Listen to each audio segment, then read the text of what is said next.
எல்லாருக்கும் ஒரு பெரிய ஹாய் அண்ட் வணக்கம். இந்த வீடியோவில் ஒயல் லூப் அப்படின்னா என்னென்னு பார்க்க போகிறோம். பேசிக்காக லூப் அப்படின்றது ஒரு விஷயத்தை திரும்ப திரும்ப பண்ணுறது. நம்ம முன்னாடியே ஃபார் லூப்னா என்னென்னு பார்த்துருப்போம். இப்போது ஒயல் லூப்பில் என்னென்னு பார்க்கலாம். அதாவது ஃபார் லூப்பில் உங்களுக்கு ஒரு விஷயம் எங்கே எண்ட் ஆகணும் தெரிஞ்சிச்சு அப்படின்னா அதுக்கு நம்ம ஃபார் லூப் அப்படின்றத யூஸ் பண்ணலாம். ஆனால் ஒரு கண்டிஷன் கொடுத்துட்டு இந்த கண்டிஷன் ட்ரூ ஆகிற வரைக்கும் எனக்கு ரன் ஆகணும் அப்படின்னு சொன்னீங்கன்னா அதுக்கு பேர் தான் ஒயல் லூப். ஃபார் எக்ஸாம்பிள், இப்போ ஃபார் லூப்பில் நீங்கள் என்ன பண்ணுவீங்கன்னா 1லிருந்து 10 வரைக்கும் நம்பர் அப்படின்னு சொல்லிட்டீங்கன்னா n வந்து 10 அப்படின்னு வந்துட்டா இந்த லூப்பை வந்து ஸ்டாப் பண்ணிவிடு அப்படின்ற மாதிரி சொல்லலாம். ஆனால் ஒயிலில் வந்து என்ன சொல்லலாம் அப்படின்னா, ஸோ n வந்து greater than or equal to இந்த கண்டிஷன் அப்படின்ற மாதிரி நம்ம சொல்லிட்டோம் அப்படின்னா அந்த இடத்துல நிற்கும். ரெண்டுமே ஒரே மாதிரி தான் இருக்கும். ஸோ ஃபார் லூப்பில் பண்ணுறத ஒயில் லூப்பில் பண்ண முடியாதா, இல்லை ஒயில் லூப்பில் பண்ணுறது ஃபார் லூப்பில் பண்ண முடியாதா அப்படின்னு கேள்வி கேட்டிங்கன்னா நம்ம ஃபார் லூப்பில் பண்ணுறத தாராளமாக ஒயில் லூப்லேயும் பண்ணலாம், ஒயில் லூப்பில் பண்ணுறது ஃபார் லூப்லேயும் பண்ணலாம். ஆனால் இதுக்குன்னு ஒரு சில ஸ்பெசிஃபை இடம் இருக்குது. அந்த இடத்துல கண்டிப்பாக இந்த லூப் தான் ஒர்க் ஆகணும்னு இருக்கு இல்லையா. ஸோ அந்த மாதிரியான சுச்சுவேஷனில் மட்டும் நம்ம ஃபார் லூப்பா ஒயில் லூப்பா அப்படின்றத முடிவு பண்ணிக்கலாம். ஸோ ஒயில் லூப் அப்படின்றது பேசிக்காக என்னன்னா, ஒரு ஸ்பெசிஃபிக் கண்டிஷன் கொடுத்து அந்த கண்டிஷன் ட்ரூவாக இருக்கிற வரைக்கும் ரன் பண்ணு, ஃபால்ஸ் ஆயிடுச்சுன்னா அந்த லூப்பை விட்டு வெளியே வந்துரு அப்படின்னு சொல்கிறதுக்கு பேர் தான் இந்த ஒயில் லூப். இதை நம்ம இப்போ ப்ராக்டிக்கலாக பார்க்கலாம். இப்போ நான் கோட் எடிட்டர் ஓப்பன் பண்ணிட்டேன். இந்த கோட் எடிட்டரில் நம்ம ஃபார் லூப்பில் என்ன பண்ணுவோம், ஃபார் அப்படின்னு சொல்லிட்டு இந்த இடத்துல நம்ம 3 வேல்யூவை கொடுப்போம். 3 வேல்யூவில் இனிஷியலைசேஷன், நம்ம என்ன கண்டிஷன், அதுக்கப்புறம் அப்டேட் பண்ணுறதுக்கு என்ன விஷயம் அப்படின்ற மாதிரி கொடுப்போம். ஸோ த சேம் திங் இங்கேயும் பண்ணணும். ஆனால் அது எப்படி பண்ணணும் அப்படின்றது இருக்குது. நம்ம என்ன பண்ணலாம் அப்படின்னா, இப்போதைக்கு ஒரு வேரியபிளை மட்டும் நான் டிக்ளேர் பண்ணிக்கிறேன். இன்ட் I ஈக்குவல் டு 1 அப்படின்ற மாதிரி நான் கொடுத்துட்றேன். இப்போ இன்ட்டோட வேல்யூ I ஈக்குவல் டு 1 அப்படின்ற மாதிரி கொடுத்துட்டேன். நான் ஒயில் லூப்புக்கு ஒயில் அப்படின்ற கீவேர்டை எடுத்துக்கிறேன். இந்த ஒயில்ன்ற கீவேர்டை எடுத்ததுக்கப்புறம் நான் ப்ராக்கெட்டை ஓப்பன் பண்ணணும். ப்ராக்கெட்டை ஓப்பன் பண்ணிவிட்டு ஐயோட வேல்யூ எனக்கு 10 அப்படின்ற வரைக்கும் வர வரைக்கும் எனக்கு வந்து இந்த லூப் ரன் ஆகணும் அப்படின்ற மாதிரி வச்சுருக்கணும். ஸோ அப்போ ஐயோட வேல்யூ இங்கே 1ன்னு இருக்குது, ஐயோட வேல்யூ நம்ம 10ன்னு ஆக்க போகிறோம். அப்போது 10 தான் பெருசு. அப்போ ஐயோட வேல்யூ 10 விட கம்மியாக இருக்கிற வரைக்கும் ரன் ஆகணும், அப்படி இல்லைனா 10ஓட ஈக்குவல் இருக்கிற வரைக்கும் ரன் ஆகணும் அப்படின்ற மாதிரி நான் கொடுத்துட்டேன் அப்படின்னா சிஸ்டம் டாட் அவுட்டில் நான் ஐயோட வேல்யூவை பிரிண்ட் பண்ணிக்கிறேன். இப்படி ஐயோட வேல்யூ நான் பிரிண்ட் பண்ணும்போது எனக்கு லூப் வந்து நிற்காமல் நடக்குது. நான் ஏதோ தப்பு பண்ணியிருக்கேன். என்ன தப்பு பண்ணியிருக்கேன் அப்படின்னா, இந்த இடத்துல எப்படி இன்க்ரிமெண்ட் ஆகணும் அப்படின்னு சொல்லிட்டு நான் கொடுக்கவே இல்லை. So system dot out dot print எல்லனுக்கு அப்புறம் இந்த ஐயோட வேல்யூ நம்ம எப்படி அப்டேட் பண்ண போகிறோம். ஏன்னா இங்கே ஐயோட வேல்யூ 1, இந்த 1ன்றது 10 விட கம்மியான்னு கேட்டிங்கன்னா ஆமாம் கம்மி, அது எப்பவுமே கம்மியாக தான் இருக்கும்.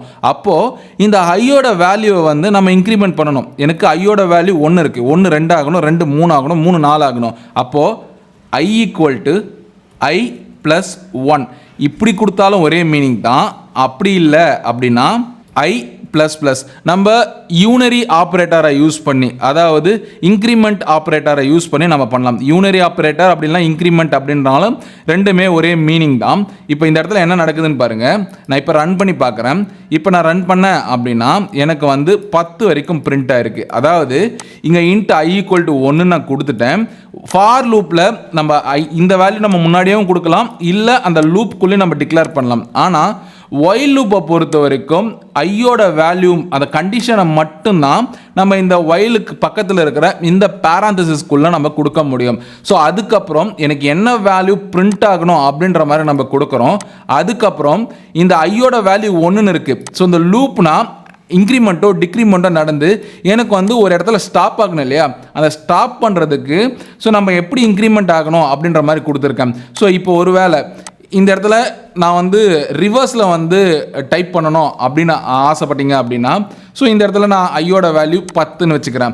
ஸோ இந்த ஐயோட வேல்யூ 10ன்னு வச்சுக்கிட்டு less then or equal to 1 அப்படின்னு வச்சேன்னா ஸோ இந்த 1ன்ற வரைக்குமே எனக்கு ரன் ஆகும். ஆனால் I equal to I minus 1. இப்போ 10ன்ற வேல்யூ எப்படி ஆகுதுன்னு பாருங்கள். இப்போ பார்த்தீங்கன்னா 10 9 8 7 அப்படின்னு சொல்லிட்டு எனக்கு ரிவர்ஸில் பிரிண்ட் ஆயிருக்கு. இங்கே என்ன பண்ணியிருக்கேன்னா ஐயோட வேல்யூ நான் 10ன்னு கொடுத்துட்டேன். 10ல் இப்போ ஐயோட வேல்யூ வந்து 1 விட அதிகமாக இருந்தாலோ இல்லை 1க்கு ஈக்குவலாக இருக்கிற வரைக்கும் இந்த லூப் ரன் ஆகணும் அப்படின்ற கண்டிஷன் நான் கொடுத்துட்டேன். கண்டிஷன் கொடுத்ததுக்கப்புறம் system.out.printlnல ஐயோட வேல்யூ நான் பிரிண்ட் பண்ணிக்கிட்டேன். இந்த இடத்துல i = i-1. அதாவது இங்கே என்ன நடக்கும் அப்படின்னா, ஸோ இப்போது ஐயோட வேல்யூ 10ன்னு இருக்குது. இப்போ i = i-1னா ஸோ 10 - 1 = 9 அப்படின்ற வேல்யூ மாறிடும். தென் அடுத்த லைனில் என்ன ஆகும் அப்படின்னா, ஸோ அடுத்த லூப்பில் 9ன்னு வேல்யூ இருக்கும். 9 - 1 = 8ன்னு மாறிடும். நெக்ஸ்ட் லைனில் என்ன ஆகும் அப்படின்னா 8ன்னு இருக்கும். 8 - 1 7 அப்படின்ற மாதிரி மாறிடும். ஸோ இப்படி ஒவ்வொரு வேல்யூவும் இங்கே பிரிண்ட் ஆயிடுச்சு. ஸோ எப்படி ஒரு கண்டிஷன் கொடுத்தா அந்த கண்டிஷன் ட்ரூவாக இருக்கிற வரைக்கும் இந்த லூப் ரன் ஆகும்னு சொல்லியிருந்தனோ, அதே மாதிரி இன்னொரு கான்செப்ட் இருக்குது, டூ வைல். இந்த டூ வைலுக்கும் வைலுக்கும் என்ன வித்தியாசம் அப்படின்னா, வைல் அப்படின்னா கண்டிஷனை செக் பண்ணிவிட்டு அந்த லூப்பை வந்து அதுக்குள்ளே இருக்கிற ஸ்டேட்மெண்ட்டை ரன் பண்ணும். ஆனால் டூ வைல் ஸ்டேட்மெண்ட் அப்படின்றது மினிமம் ஒரு முறையாவது நடக்கும். அதாவது நம்ம ஃபஸ்ட்டு கொடுக்குற விஷயங்களை ரன் பண்ணிவிட்டு அதுக்கப்புறம் கண்டிஷனை செக் பண்ணும்.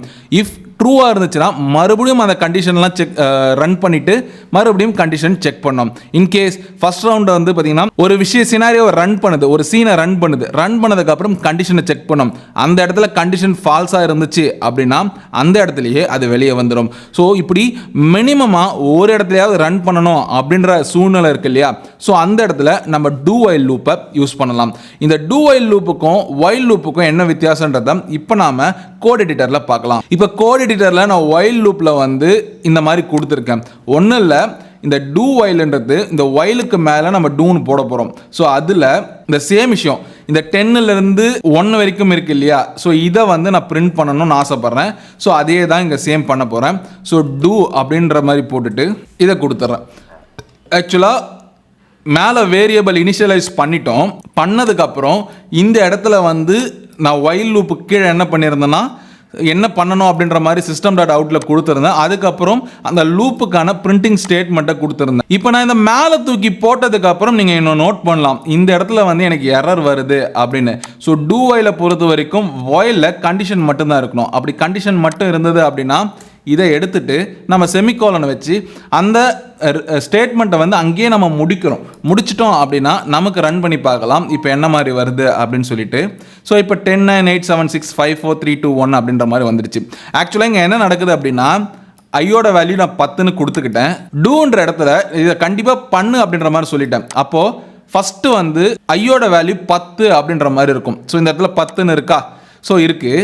அதுக்கப்புறம் i = i-1, முன்னாடி சொன்ன மாதிரி 10 - 1 9 அப்படின்ற மாதிரி ஆயிடுச்சு. இப்போது கண்டிஷன் வந்து செக் பண்ணுது, ஐயோட வேல்யூ > 1 இருக்குது அப்படின்னு செக் பண்ணுது. ஆமாம் இருக்குது, ட்ரூ, மறுபடியும் போயிடு அப்படின்ற மாதிரி சொல்லுது. இப்போது ஐயோட வேல்யூ 9ன்னு இருக்குது. ஸோ இந்த இடத்துல வந்து 9 அப்படின்றது பிரிண்ட் ஆகிடுச்சு. ஸோ 9 பிரிண்ட் ஆனதுக்கப்புறம் இந்த i = i-1க்கு வருது. ஸோ 9 - 1 8. ஸோ 8 வந்து பார்த்திங்கன்னா 1 விட கம்மியாக இல்லையான்னு செக் பண்ணுது. ஸோ இப்போ இது உங்களுக்கு புரிகிற மாதிரி சொல்லணும் அப்படின்னா நம்ம சிம்பிளாக ஒரு ஸ்டாரை வச்சு நான் உங்களுக்கு எக்ஸ்பிளைன் பண்ணுறேன். ஸோ எனக்கு வந்து ஒரு 10 ஸ்டாரை பிரிண்ட் பண்ணணும் அப்படின்னு. ஸோ நான் ஒரு ஸ்டார் வச்சுக்கிட்டேங்க. ஸோ இந்த ஸ்டார் எனக்கு இங்கே பிரிண்ட் பண்ணால் எனக்கு ப்ராப்பராக இருக்கும் அப்படின்ற மாதிரி. ஸோ இந்த இடத்துல வந்து ஐயோட வேல்யூ பிரிண்ட் பண்ணுறதுக்கு பதிலாக நான் ஸ்டாரோட வேல்யூ பிரிண்ட் பண்ணுறேன். இந்த இடத்துல எனக்கு 10 ஸ்டாருமே பிரிண்ட் ஆகிடுச்சு. ஆனால் இந்த இடத்துல வந்து நான் கண்டிஷனை இப்போ மாற்றுறேன் அப்படின்னா என்ன நடக்குதுன்னு பார்க்கலாம். இப்போ வந்து நான் வைல் லூப்பில் கண்டிஷன் கொடுத்துருக்கேன் இல்லையா? ஸோ வைல் லூப்பில் i is greater than or equal to 10 அப்படின்னு கொடுத்தா எனக்கு எத்தனை முறை ஸ்டார் வரும்னா ஒரே ஒரு முறை வரும். இங்கே ஏன் ஒரு முறை வருது அப்படின்னா, ஸோ இந்த இடத்துல வந்து நான் முன்னாடியே அதை பண்ணு அப்படின்ற மாதிரி சொல்லிட்டேன். ஒருவேளை 9 அப்படின்னு நான் கொடுத்தேன் அப்படின்னா எனக்கு 2 முறை பிரிண்டாக இருக்கும். ஏன் 2 முறை பிரிண்டாக இருக்குது அப்படின்னா, ஸோ கண்டிஷன் அந்த மாதிரி தான். இதே விஷயத்த நான் ஃபாரை வச்சு பண்ணுறேன். ஃபாரில் நான் இன்னொரு வேரியபிள் int j = 10 அப்படின்ற மாதிரி கொடுத்ததுக்கப்புறம் கண்டிஷன் கொடுக்குறேன். ஜேவோட வேல்யூ வந்து > 1 அப்படின்னு இருக்கிற வரைக்கும் எனக்கு ரன் ஆகணும் அப்படின்ற மாதிரி வைக்கிறேன். ஸோ அப்படின்ற மாதிரி வச்சுன்னா நெக்ஸ்ட்டு வந்து இந்த ஜேவோட வேல்யூ வந்து எனக்கு எப்படி ஆகணும், மைனஸ் தான் ஆகணும். அப்போ ஜே மைனஸ் அப்படின்னு நான் கொடுத்துட்டேன் அப்படின்னா இந்த இடத்துல நான் பேரந்தசிஸை க்ளோஸ் பண்ணிக்கிட்டு ஃப்ளவர் ப்ராக்கெட் அதாவது கர்லி பிரேசிஸை ஓப்பன் பண்ணிக்கிட்டு இந்த இடத்துல நான் மறுபடியும் ஒரு ஸ்டாரை பிரிண்ட் பண்ணுறேன். ஸோ இந்த இடத்துல எத்தனை பிரிண்ட் ஆகுதுன்னு பாருங்கள். ஸோ இப்போ கன்ஃபியூஸ் ஆகிருக்கும், இதை நான் கமெண்ட் பண்ணிக்கிறேன். இப்போ நான் இதை கமெண்ட் பண்ணிட்டேன். இப்போ இந்த இடத்துல வந்து பார்த்தீங்கன்னா எனக்கு எத்தனை ஸ்டார் பிரிண்ட் ஆகிருக்கு அப்படின்றத பார்க்கலாம். 1 2 3 4 5 6 7 8 9 10. ஸோ எனக்கு 10 ஸ்டார் வந்து பிரிண்ட் ஆகிருக்கு. ஸோ இதே நான் வேல்யூ மாற்றி பார்க்குறேன். அதே மாதிரி மேலே நான் 1ன்னு கொடுத்தேன் இல்லையா, அந்த மாதிரி இன்ட் ஜே ஈக்குவல் டு நான் 1ன்னு கொடுக்குறேன். ஸோ ஜே வந்து greater than or equal to 1 அப்படின்னு இருந்துச்சுன்னா எனக்கு ஒரு ஸ்டார் பிரிண்ட் ஆயிருக்கு. ஒருவேளை இந்த இடத்துல நான் கிரேட்டர் than தூக்கிட்டேன், ஜே ஈக்குவல் டு 1 அப்படின்னு நான் கொடுக்குறேன். ஜே வந்து 1க்கு ஈக்குவலாக இருந்துச்சு அப்படின்னா எனக்கு வந்து ஒரு ஸ்டார் வந்து பிரிண்ட் ஆகுது. ஸோ மினிமம் 1ன்னு இருக்குது, அந்த ஒரு ஸ்டார் வந்து நமக்கு பிரிண்ட் ஆகிடுச்சு. இதுவே டூ வைலில் வந்து கொஞ்சம் வித்தியாசமாக பண்ணி பார்க்கலாமா? இப்போ வந்து நான் மீதியை கமெண்ட் பண்ணிக்கிட்டேன். டூ வைலில் நான் ஒரு ஸ்டாரை பிரிண்ட் பண்ணிவிட்டு I equal to I minus 1ன்னு வந்துச்சு. ஸோ ஐயோட வேல்யூ வந்து பார்த்திங்கன்னா நான் 1 ஆக்குறேன். இங்கே வந்து ஈக்குவல் டு 1. ஸோ ரெண்டுமே ஒரே கண்டிஷன் தான். ஸோ நான் ஃபார் லூப்பில் பண்ணுறதையுமே ஒயில் லூப்பில் பண்ணலாம், ஒயில் லூப்பில் பண்ணுறதுலையுமே நான் டூ ஒயிலில் பண்ணலாம் அப்படின்ற மாதிரி நான் சொல்கிறேன். இங்கே எனக்கு ஒரு ஸ்டார் பிரிண்ட் ஆகிருக்கு. புரிஞ்சிருக்குன்னு நினைக்கிறேன்.